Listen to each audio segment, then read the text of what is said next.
Hello, everyone, and welcome to the Story X Story podcast, where we discuss stories across pop culture, plus give you advice on creating your own. It's episode number 24, Behind the Story, for Wednesday, the 29th of April. I'm your co-host, Nigel.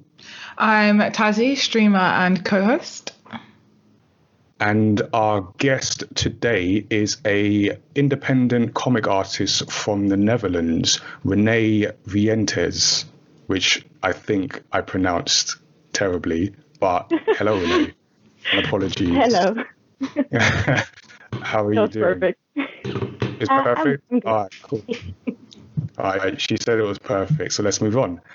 Just to remind listeners that you can subscribe to us on Apple Podcasts, Spotify, now TuneIn, and pretty much wherever you find podcasts.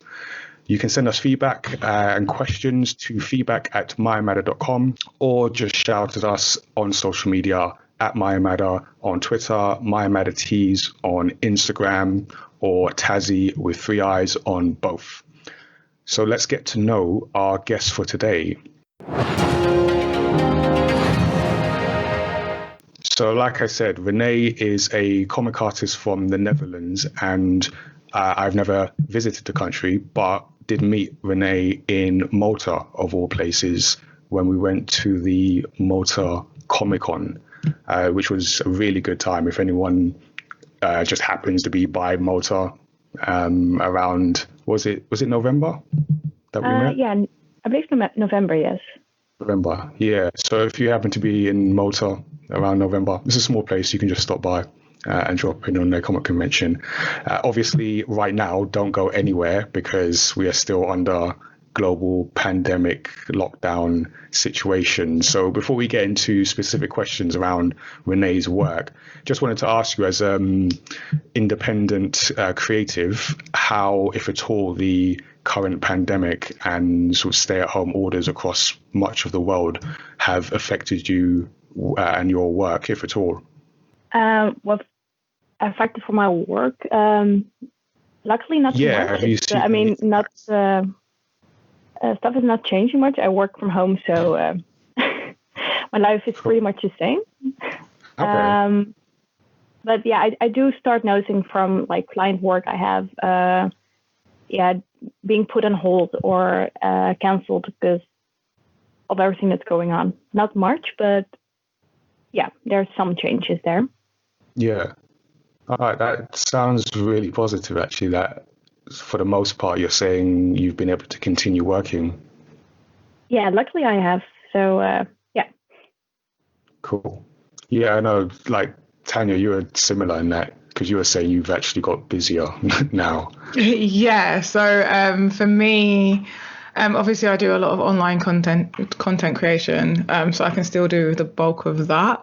I also got a new sort of like stream hosting thing going on.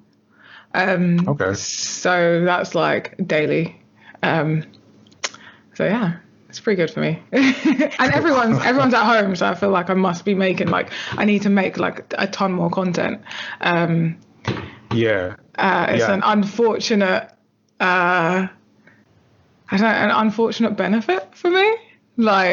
I guess, like, if you are making content, it's a good time to start. Yeah, but obviously it's also like a really horrible circumstance to have that opportunity appear. Sure. But yeah, it's definitely useful. Okay. Everyone being at home. Yeah. So yeah, there's the lesson, I guess, if you're making content. If you weren't already making content, now is the time because you've got a captive audience. So Renee, just for the purposes of people listening, if you can you describe your style of art? Like, how would you describe it? I would say it's kind of inspired from the Japanese manga, as well as American comic book style. So I've kind of mixed it together, I guess.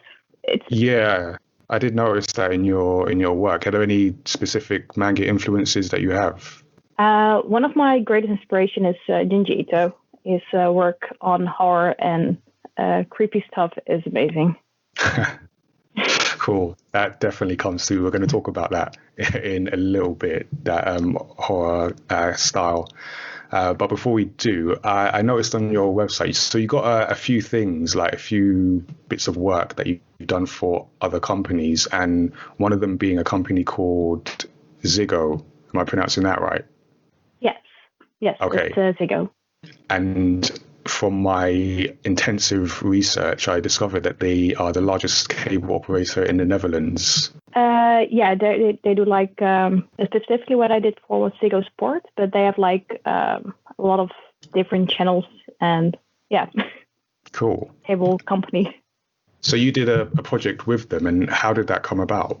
Actually really funny because I was working at home and I got a call from them. And Ziggo is normally a company that sells cable or internet and cell phone services. Yeah. So first, when I got the call from them, I was like, "Oh no, they're trying to sell your subscription to me." Yeah. So, being on the phone, they explained that they want to hire me for a project they were going to make, and it was really exciting. Yeah. And actually, just out of interest, were you already? I guess you weren't already a customer, so you thought this was just a cold call. Yeah, because in Holland we get a lot of calls from Ziggo and these providers for sales. So I was surprised by it to be different. So that was pretty cool. Yeah, and what exactly was the project? What did you have to do for them? It was for the Grand Prix. For the Formula One. I'm not really much of a sports person myself, but they told me that it was going to be in Japan this year, and they saw my work on the internet and thought my work would suit really well for what they were looking for. They want to make a commercial in Japanese-inspired animation art style. So if I want to make the art for that, it was Yeah. Nice. And so I'm also not much of a Formula One fan. Tanya, what do you know about Formula One? I only know a little bit from Tom because obviously he's massively into cars. But that's it. Like I recognize the uniforms, and that's as far as it goes. None of us are Formula One experts. However, I did recognize Lewis Hamilton, so him I do know. And so you got to draw like different Formula One drivers, Renee. Yeah, that's right. I think the current top three was for Holland, obviously Max Verstappen, because he's the Dutch Formula One driver, right. And Lewis Hamilton and Vettel. Oh yeah, if I pronounce his name right, Sebastian Vettel. Yeah. I think so. If not, I'm sure someone can correct us later. But that looked really cool. And I also saw an animation on your website as well for that. So you did that too. Yeah, it was the project was about that animation. So they want to promote the Grand Prix in Japan on Dutch television. So for every commercial, when people are watching TV, they get to see for 2 weeks this commercial about the Grand Prix in Japan. And that's what I've made. Together really with Small Red Car. He animated the whole video. So I did the artwork and he did the animation and Ziggo Sport self. So cool. Working together in a team for this project. It was pretty cool. Yeah, definitely. I encourage. So we'll put the link to your website in our show notes, and just encourage people to check out because it's really cool, like dynamic sort of anime manga style animation for Formula One. So encourage people to check it out. So with this project, you as you mentioned, they contacted you, and is there do you have a particular criteria that you look for when working with different companies? Not specifically, as long as the project sounds fun, I guess. Yeah. and if they have a decent budget for if a project like this takes weeks to finish, you need to be paid the hours you spent working on it. So Yeah, I think that's an important point, and particularly, yeah, with sort of this style of animation and sort of manga drawings, I think people sometimes underestimate the effort and the time that goes into making them. Oh yes, it's very time consuming. Because I remember when they asked me if I want to make the animation, I was like, I do know animation, but I don't animate. I can provide you drawings and images that if you have an animator can animate, but I'm not doing that myself because it's time consuming. It really is. Yeah. I once had a situation where someone got in touch and wanted a music video. So talking like 3+ minutes of animation. And I think they wanted it in like 2 or 3 weeks. And I just had to explain exactly. I just had to explain like how unrealistic that was. I'm not sure what happened with that, but I know they definitely didn't get the video in the time they wanted. So actually, speaking of sort of, I guess, misconceptions around artists and the work that creators do, you also have a webcomic linked on your website, My Daily Life Comics. And I had a look, and I was particularly kind of drawn to one 2-panel strip in particular. So I will also link this in the show notes. But it's essentially 2 characters, and one asks the other, "What do you do for a living?" And the other answers, "I'm an artist." So the first character says, "Oh, that's amazing. Must be really fun and relaxing to do what you love drawing all day." And the second character just emphatically says, "No." That feels like that came straight from the like your inner being and frustration that you have. So with your work and talking to other people about being an artist, what's the biggest misconception that you've come across? Biggest misconception, I think basically more the prejudices people have by thinking. I mean, I really love my job and it's a lot of fun. Otherwise, I wouldn't do it. But people don't see how much of hard work goes into doing this. Like they assume you, because you do something you like, you don't have stress, and it's easy to do. So if you complain that your work is hard or stressful at sometimes, people mosely brush it off like, "No, you don't know what hard work is." That's kind of I think the biggest misjudgment people have about being an artist. Yeah, I get that, and I think sometimes when the output of the work is so easy to consume, I think people sometimes assume it was easy to make, if that makes sense. Yeah, that's true. It's like, oh, you do this for fun and you're good at this, so you can make this in like 10 seconds. And it's just a magic button on your computer and ta-da, the art is finished. Yeah, the magic make a comic button. Yes. Yeah. Still need to find it. Yeah, I know. I'm looking for that as well. Do you feel, sorry, on top of that, do you feel like because it's something that you like and you are passionate about, obviously, that you then, it's actually more stressful because obviously when you're passionate about something, you want it to be perfect? I mean, you're your worst critic. So I think a lot of times you're mostly fighting yourself when you're working on projects.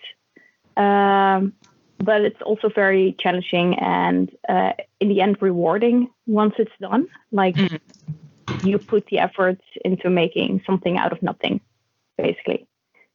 Yeah. So yeah, it's challenging and hard, but it pays off. Yeah, and I definitely I agree with you that a lot of work goes into it, but it is satisfying when you see other people like enjoying your work and just getting something from it. Yes, definitely. Yeah. So like you've got your daily life comics, which is quite a more simple cartoony style. It's quite old, yes. Yeah, is that something you plan to continue doing, or have you switched styles now? Yes and no, I guess. It's something I did start with with comics like on a download, so I was afraid to make something too big. So I want to make something small and easygoing and basically mostly fun to draw. So I started with the daily comics. I'm maybe picking it up in the future because people keep asking if there will be coming more. But the thing is, regarding to writing stories or drawing stories, I'm more drawn and better in psychological kind of thrillers or horror comics. That's something completely different. Yeah. And funny gag comics is, you need to be funny for that, and I'm not. Fair enough. That is like, I keep repeating the same kind of questions, like about work and deadlines, and there's not really much happening in my life. All right. Okay. So I guess when you get new material, then you might get another bit of inspiration to continue it. Yes. Though I'm considering to maybe work with a co-writer who has like skills in making funny comics, because it's absolutely not my my talent in writing, I guess. Yeah. Okay. Well, I mean, I can see that the creepier horror style of illustration and storytelling is definitely your talent. So, like I mentioned earlier, Renee and I met at the Malta Comic Con in November 2009, and we did a book swap. So you've got a copy of Samurai Chef, and I have a copy of Oyasumi. And again, am I pronouncing that right? Yes. Cool. Always got to double check. So we did a book swap, and you gave me Oyasumi, which I read and reread, and you have. So just describe. We're going to go into your particular part in this book, but just describe how this project came together, because it's a collaboration comic, or manga, I should say, manga book with two other artists. So how did that come about? Oh, let's see. It's been a few years. Let's see. With two other friends of mine, we were. I don't know if you heard of like the 24-hour comic book day, or the challenge to do. I hadn't. No. So every year there's one specific date. I think it's around November as well, or December. Yeah. Where like you sit down for 24 hours and you the challenge is to finish 24 pages in 24 hours, basically. Wow. So it's just to get going and no sleep and just have fun and draw. And we were sitting together and thought like, okay, how about we going to make something and later on work this out into an anthology with the three of us together. So that's basically how it got this, how this project started. Okay. Nice. So you got. Oh no, I was just saying. So you got your 3 different stories in the same book. Yes, and we see a lot of people like publishing small press comics with 10 or 20 pages and with a staple in it and sell it on conventions, which is super awesome. But we wanted to like maybe make a comic together, to make a full book and to have more reading materials and different art styles into one book. So that's kind of how we decided to work together on one. Yeah. And we did have like one theme that bind all those stories. So this one was supernatural. They're all supernatural related kind of comic, and 3 different art styles. Cool. If I explain this right. Yeah. No, sorry. I've actually got the book in my hand now, so I was just slightly distracted by it. But so you've got your 3 different stories, and yours is Distortia, which is the first story in the book. Do you want to tell us a bit about that story? And I'm particularly interested in like the inspiration behind it, because there's a definite message there. How did that come about to your story? I'm always like very, very fascinated by the supernatural kind of theme. So I kind of want to make something like that. And in short, this is a story about a girl who can see spirits, and she helps them cross over to the other world, and she is basically more connected to the dead people than to the living. And it's kind of, I'm not going to spoil the ending, but no spoilers. We'll let people read it. Yeah, I kind of wanted to make a story about this person who has troubles connecting with people, kind of. And it's the plan. There's like a full story behind it that's not written in this book, and I may like write out more later on. But yeah, how do I explain that? Yeah, so it's something that you want to continue beyond the initial 24 pages. Yes. It's sort of like an introduction to the maybe whole story. It's like a standalone comic, but also an introduction to maybe more. Yeah, I definitely got that sense reading it, that when it finished, I got the message, but then I was also like, okay, I could definitely see this continuing for like a series, like with this character, and seeing more adventures with her at the center. Yeah, that's kind of still an idea I do want to work out, but I want to start small. So it's a comic with 20 pages for this. Yeah. And I personally, I don't mind putting in some only happy-go-lucky things in a story. So. Yeah, I get that. I think it would be an unrealistic story if everything was just happy-go-lucky. Yeah. That's cool. And then the other thing I noticed about it, so you've got a really cool manga style, and you've also, it reads in the traditional manga reading direction of right to left. And was that something that you kind of definitely wanted to keep that traditional style? Did you consider, because for example, you, like I said, you've got Samurai Chef, we've done a Western reading direction. And the reason we did that is just because at least in the UK, some people aren't that experienced in manga. So when you hand them a book and they have to read it, what is effectively to them back to front, it throws a lot of people off. But I think it's cool that you've kept the sort of traditional manga reading direction. Is that something that you thought about doing the other way, or always wanted to do in that direction? No, we did definitely thought of this beforehand, because otherwise you have trouble drawing and flipping everything. Yeah. We, like the friends I worked with on this book, we all started out with manga, and that's kind of why we decided for this comic to specifically make the art close to the original Japanese art style and also reading directions. But yeah, people do have trouble sometimes with the book. If they pick it up, I see them turning and flipping it around like computers. Yeah.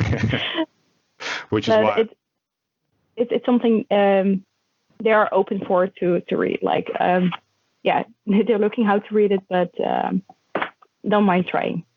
Yeah. Okay, that's good, because I do notice you've also got the warning. So if you do pick it up and read it in the traditional sort of Western left to right, the first page you'll see is a warning you're reading the wrong way, which is very handy. Yeah. It's interesting. Like when we take our books to conventions, I can tell the people that are familiar with manga and the people that aren't by the way they pick up and start reading the book. So for the people that are familiar, they just kind of skip to the back, and then I have to sort of warn them, because then they risk spoiling the story. But you've done it the right way. Yep. And out of interest, how is manga received in the Netherlands? Is it big? Does it have a big following? Very bad. Honestly, here in Holland, they're very narrow-minded about manga. It's okay. I think recently they started to accept it a bit more, but it has a very negative stigma. Like, oh, this is very manga, or people really like, especially the older generation. You notice that they don't really feel drawn to it. Yeah. There's still like a very large group of readers and people who love reading manga, but they specifically read it in English. Like there are a couple books that were translated in Dutch, but they don't do so well. Like if you see in France or in Germany, the manga scene is all the books are translated in their language, and in Holland we just pick up English. Okay. That's so interesting because I went to Amsterdam last year, and we went to quite a few like comic book shops, and I was like, wow, I've like randomly come across more comic book shops here that have like a lot of manga and not just comic books than I have like walking around London and not specifically looking for them. So that's interesting. And like merch, way more female like comic merch. And I was like, So it's interesting from your perspective how different it is. But I guess that's Amsterdam as well, so different reflection. Yeah, I think that's I think comics and manga are kind of both very not extremely popular, I guess, but the stores that do sell these are very various in the comics and the manga, and it's both in English. I think only the European comics are in Dutch also. Yeah, I guess it does make a difference if you can obviously translate it to the native language, and it helps the adoption. But as you mentioned, I guess there is also that stigma around manga that would stop people from potentially getting into it anyway, which is a shame. Yeah, it really is, because there are so many good mangas out there. Yeah. Okay. Well, I mean, so you've been to conventions in the Netherlands, I would assume, I guess. Mm-hmm. And we met in Malta. So, like, you know, you have to cast your mind back to the world where we could like leave our houses and we could travel and go to places that were packed with thousands of people. I know that might be difficult to imagine, but so like starting with, say, Malta Comic Con, how was that experience for you? Had you been before? No, this year was my first time. Okay. I think, in my opinion, compared to like the conventions, I've been to convention Holland, Germany, one in the UK, and Belgium. And Malta was my first one, like, the longest, where I have to take a plane. All right, yeah. Cool. And I think, in my opinion, it was the most amazing comic convention I've been to. Not specifically because of it was really big or, basically that. But the feeling of community they have over there, it was something I don't see much like this. Definitely. I agree. I haven't been to many across Europe, but the sense I got from Malta was that it's very focused on like the community. So just to give people an idea, when you like, the first thing is like the organizers themselves sort of typically like sometimes reach out to you. So either you can go and book directly, or they might reach out and they kind of treat you like you're someone. Like that was the first thing I noticed. And the way they sell their packages, if you're coming from outside the country, is you can buy the like the table, so you get your typical like exhibitor table, but then also like the hotel package. So that's all together, and everyone who's coming from outside the country stays in the same hotel. So immediately you're there, like there's a feeling of, oh, I'm part of this group. And then they pick you up from the airport. And like you say, it's not the biggest convention, but just that alone, just feeling of, oh, actually I'm important enough for them to come and pick me up at the airport. I love that. Yeah. Yes, it's like so crazy. What I was surprised by, I noticed a lot of other conventions tend to treat the guest artists they invite like, how do you say that? Like, kind of like, for a visitor, it's like very guests. hard to approach them. Like they put it a bit too unapproachable, I guess. Oh, and you mean other exhibitors? Sorry, other conventions. Other conventions, yes. Right, And for okay. Malta, I was really surprised how they, if you're invited or not, or you book a table, everybody's equal, and everybody's welcomed, and that it gives you just an amazing feel over there. It's really great. Yeah. No, it was really cool. And you mentioned that you'd been to a convention in the UK. Yes. All right. Which one was that? London Film and Comic Con, I believe. It was in 2019. Okay. Was that the summer one? Yeah, the super hot summer one. Oh my God. Yeah. We're crazy. Yeah, we might have had a bit of a heat wave at that time. So how did you find that? Way bigger than we have here in Holland. Except for the Dutch Comic Con, I guess it comes close. I liked the convention I was in. Like all the artists were like on this upper ring, and all the dealers with merchandise were on the ground floor. So it's easy to just go to where you like to go. And for me, it's always the artist alley and that place. Yeah. No, I get that. So I basically hanged around all weekend just looking at art and talking to the people over there. And I noticed English artists are also super nice and polite. Yeah, we do have that going for us. There's a sense of politeness just running through a lot of the UK. And so as someone who's traveled to sort of conventions in different countries, do you have any tips for other creators who might be either starting like their first convention or maybe their first convention that's abroad? Again, in when we're past this pandemic world and it is safe to travel. So I wouldn't go to conventions right now, but obviously not now. Everyone stay in your homes. Don't go anywhere. But I think once we can travel and go to conventions again, I think if you're a starter, it might be good also to maybe share a table with a friend or another artist who attends these conventions. Just get a taste and also see like what kind of stuff do you want to bring. For me, it's always the most important part is just to get my investment back, like the cost I pay for the table, hotels, and traveling expenses, and food if possible. Yeah. And everything extra is just extra. I just love the experience of meeting new people at conventions and putting my work out there. Yeah, just take a table for the first time. Just share it with someone so the cost can be lower. Ask other artists like which conventions they really liked or did well on. Those kind of things, I guess.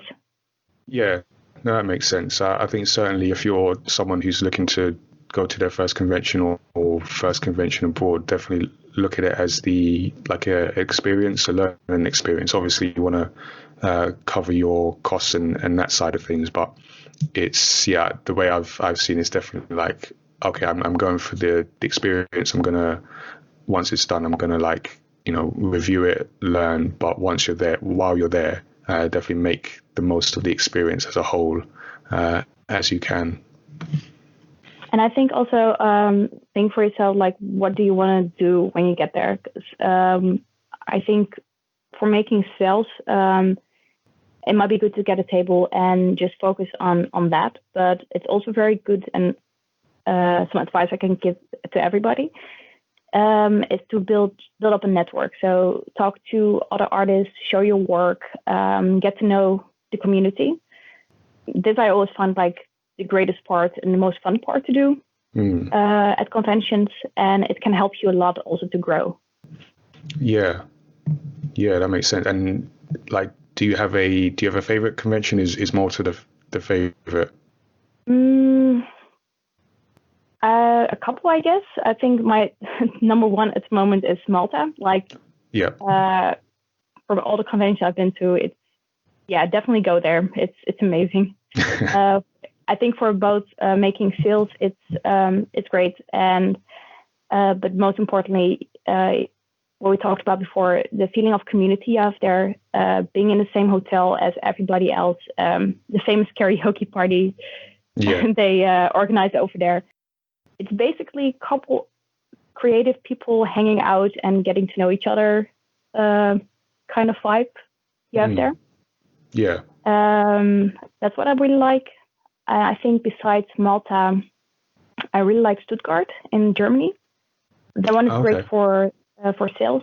People in Germany are very, at least in Stuttgart, from my experience, are very into artists.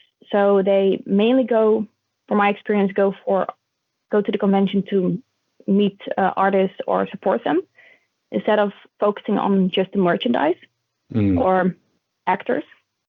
That's always good. I think Dutch Comic Con here in Holland is one of the biggest. It's always a Hunger Games to get a table, though. I think those are my top three. If you go to Belgium, Facts is very good. That one is also of the bigger conventions to go to. Cool. Well, like coming back to your routine and your work. So you mentioned you're working from home. Just interested to know, like, what kind of tools do you use to put together your manga and your comics? I use Clip Studio Paint on the computer. It's, in my opinion, one of the best programs and affordable programs to draw comics in or animate for people who want to animate in illustration wise. Yeah. Actually, cool. just that. And I guess you like use a tablet of some kind as well. I work on Wacom. Like for my main workstation, I have the 24-inch drawing screen, so I can draw directly on the screen. Yeah. Which is from Wacom. And let's say for portable work, portable workflow, I work on the iPad. Cool. It sounds like a good setup. And is this something like, in terms of storytelling, in terms of illustration, is it something that you studied, or did you is it self-taught? All self-taught. I went to art academy, but it's way too expensive when I want to. Oh, really? So I was like, I just sit at home and just watch tutorials and just practice. Wow, that's really cool. And how long have you been making comics?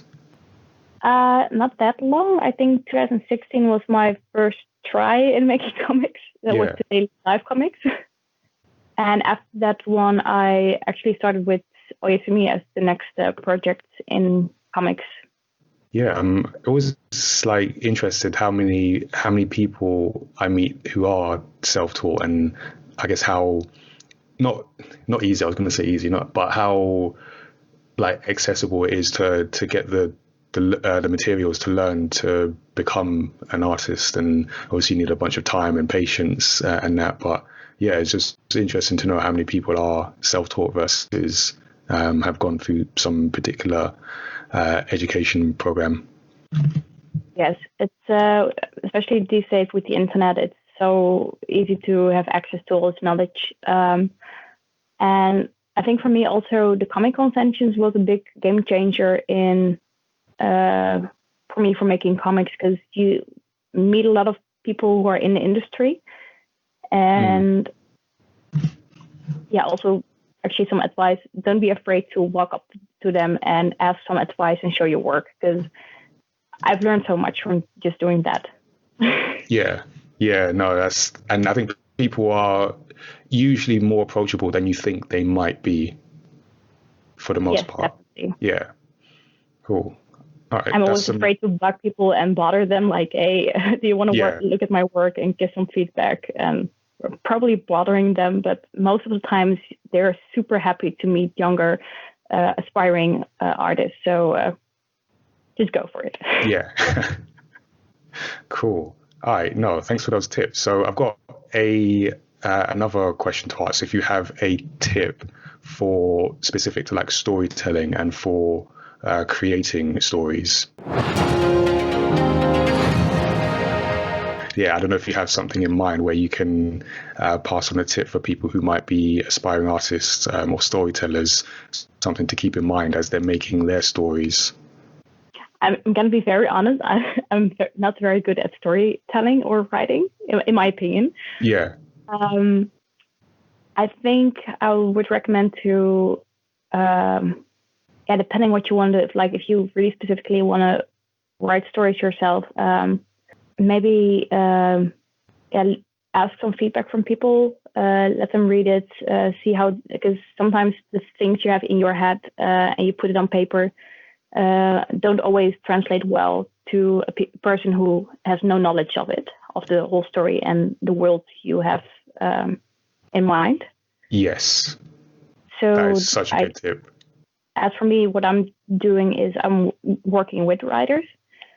So I can mainly focus on drawing the story and work together with them. Like, I do know what I like, so we just sit down and we brainstorm. And I have a writer who can translate this, the ideas I have better on paper than I do, for example. So you can work together on a story with someone who's maybe more skilled at it. Okay. And in the process, like you're learning. Sorry? In the process, like you're learning, like you're improving your storytelling in that process. Yes, definitely. It's always good to hear from other people or see how they approach things. For me, also one of the things I cannot like name one thing specifically, but I followed online from Neil Gaiman. He's a great writer. He has put online for a very approachable price, sort of a masterclass in writing. That one is so good. I've learned so much from that. Oh, the masterclass series. Like they get different experts to give like go through tutorials and things like that. Yes, exactly. I think it's cool. $100 or something to buy. Oh, cool. So you tried that? You recommend it? Yes, definitely. It was so good. Like, he's very calm and clear in his explaining for story building. Yeah. And he also gives like great exercises to practice at home, how to build your world and your story. Okay. Cool. All right. I would recommend that from a writer. I'm more of an artist. Yeah. Well, I'm a writer, and I'm going to take that advice and check that series out because I have a completely open schedule right now. So I did want to actually just echo your first tip about telling your story to other people. That's such an important thing, because when you are a storyteller and you're creating a world and the characters, like in your head, everything's perfect. Like everything makes sense in your head, but telling it to other people, you'll quickly see where the gaps are and where things don't make sense or where you need to give more information. So that's an important step. I know sometimes people can be wary about sort of sharing that idea before it's sort of quote unquote ready, but I encourage people at some point early on in the process just to give people an overview of the story and then just see what the feedback is. So thank you for that. I also read like in one of the books, Save the Cat, there was one yes. Tip they give is like, just walk up to a random stranger if they're open for it, or ask a family member or a friend, like, hey, can you listen to my pitch for 1 minute, and just do the elevator pitch to tell your whole story in like what you pitch off your story in 30 seconds to a minute, and see if they want to know more afterwards, if it keeps their attention or not. Exactly. Then you know straight away. So that's actually hardest to do, because I'm always, when I'm have this cool idea in my head, like, oh, I want to make a story of this, and I try to tell it to a friend, and they're like, yeah, you completely lost me. Cool. Yeah, no, definitely a good tip. All right. So before we wrap up, Tanya, do you have any questions? I've got some random questions here. They don't. They're a bit not so much off topic, but they're not as obvious. So, if you had to be quarantined in your house with 3 manga or anime characters, who would you choose? That's a good one. I think Sebastian from Black Butler. Oh, excellent choice. Yeah. everything for like the bad guys and the mysterious guys. Plus, it's super useful, you know. What else? Oh, my brain is leaving me. Sorry, that's a proper like on the spot one, isn't it? That was great. I'm just gonna name the first three that comes to mind. I guess Yuko from Holic is an interesting character, and Saitama from One Punch Man. Interesting characters. That last one's a really interesting choice. Okay. I mean, you won't get bored, at least. Right? I have to agree with Sebastian, though. Mainly because I imagine his food is so delicious. Yeah, I think being content with these guys is, interesting combo. I feel like there'd be a lot of fights of people trying to prove themselves. A fight of dominance, I guess, in the house. Yeah. But definitely won't get bored, at least. And I've heard that you would like love to work with Marvel someday. So what kind of superhero would you create? About creating, I'm not so sure, because I'm more of like following the script or the creation someone else makes. But I think I probably would love to like see something new, something more of this time, I guess. Like I've heard, okay, this may be a bit bad, but they created recently some new superheroes who are, wow, my brain is not working right now. Happens to me all the time. Oh, is this the two new superheroes they created with really weird name choices? Yeah, it's so weird. Like they try to make something more of this time with not gender stereotyping and those kind of things, but Yeah.